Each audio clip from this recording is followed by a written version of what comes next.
Did you know? The former Vice Chancellor of Germany was once a baby abandoned in a trash bin. No one could have imagined that an orphan child, left behind by both parents at birth, would one day rise to become one of the highest-ranking political figures in Germany, all thanks to the love and guidance of his adoptive parents. Even though he later found success and built a happy family, he always carried a quiet longing to understand where he came from. After many years, Philipp Rösler, known at birth as Dang Duk Buk, made a decision. He would return to Vietnam in search of his biological mother to complete the missing piece of his life. Now, let's travel back in time to the painful beginning of his extraordinary journey.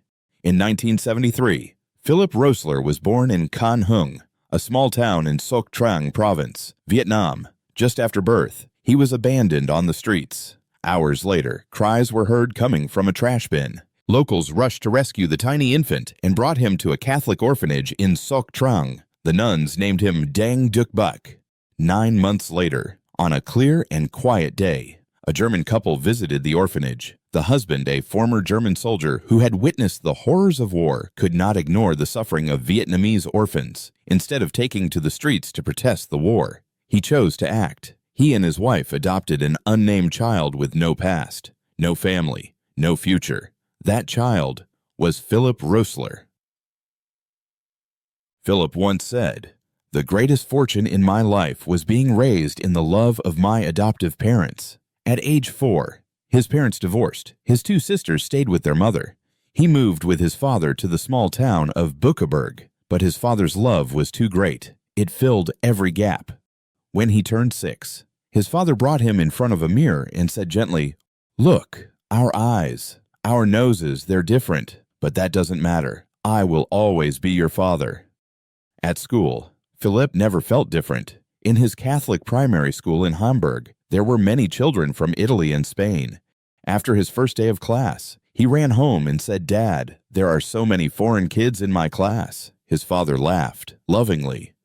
As a boy, Philipp used to dream he was a lost Vietnamese prince. Sometimes he'd ask, "Dad, does Vietnam have princes?" And his father would smile and say, "There used to be dynasties, but not anymore." Raised with discipline and strict values by his adoptive father, a former military man, Philipp Rösler, grew strong in will and character. After graduating high school with honors, he followed his father's footsteps into the German military and trained to become a medical officer. But he didn't stop there. He studied medicine at the prestigious Hanover Medical School and earned his doctoral degree by the age of 29. Yet, his path would go beyond medicine. In the early 2000s, he entered politics, joining the Free Democratic Party, FDP. Thanks to his intellect, his calm charisma, and eloquence, he quickly rose through the ranks. In 2009, at just 36, Philipp Rösler became the youngest health minister in German history, and only 2 years later, in 2011, he made the Vietnamese community around the world proud, becoming Germany's youngest ever vice chancellor, while also serving as Minister of Economics and Technology. Speaking of his success, he often paid tribute to his adoptive father, the man who taught him 3 values: freedom, openness, and tolerance.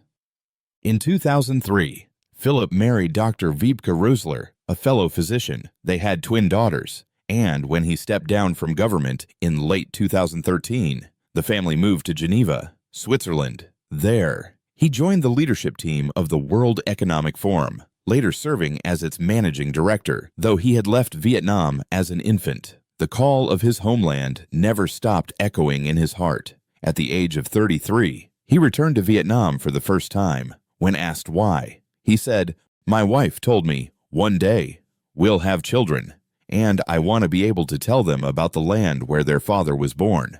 Although he had no clear memory of his homeland, Philipp Rösler felt something deep within, an urge to reconnect with his roots. Together with his wife, he searched for Can Hung, the place listed as his birthplace, but the name had long vanished from modern maps. Then one day, while visiting the Independence Palace in Saigon, he spotted an old map. It showed the name, Can Hung.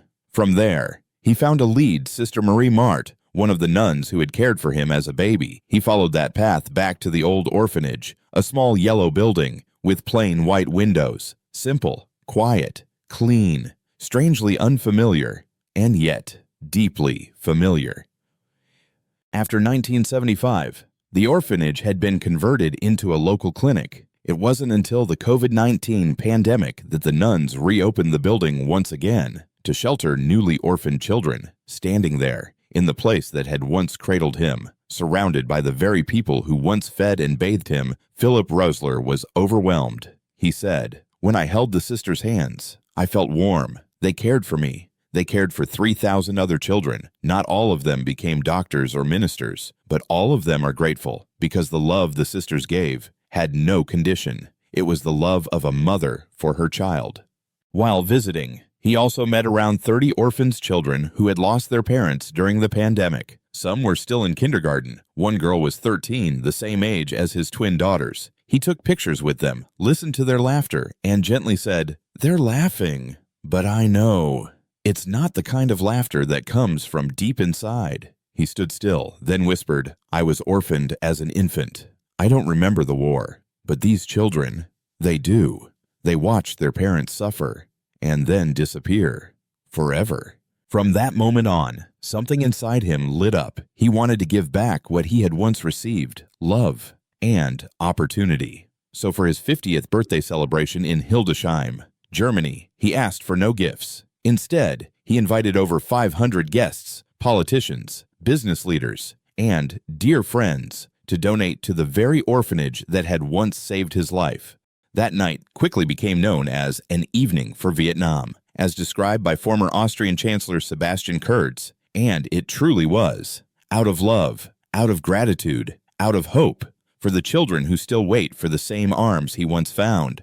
Every dollar raised went toward education for the orphanage, scholarships for young women in the Mekong Delta to study medicine, and partnerships with the Vina Capital Foundation to support orphaned children in Vietnam to ensure they have access to school, to healthcare, and to a future.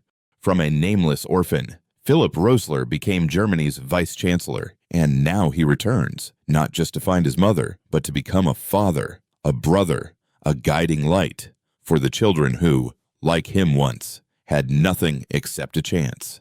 "I was given a second chance at life," he said, "and now that chance belongs to the 100 million people of Vietnam." It wasn't just a statement, it was a promise from a man who once had no name, left at the gates of a small Catholic orphanage in Can Hung.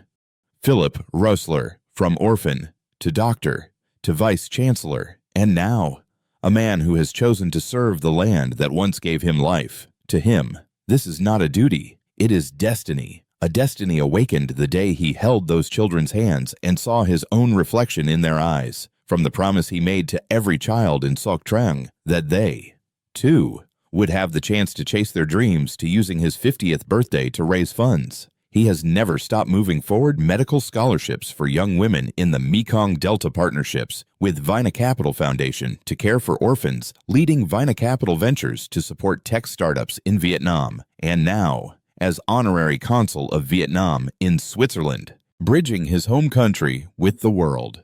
"I gave my youth to repay Germany with service, with politics, and now I choose to repay Vietnam."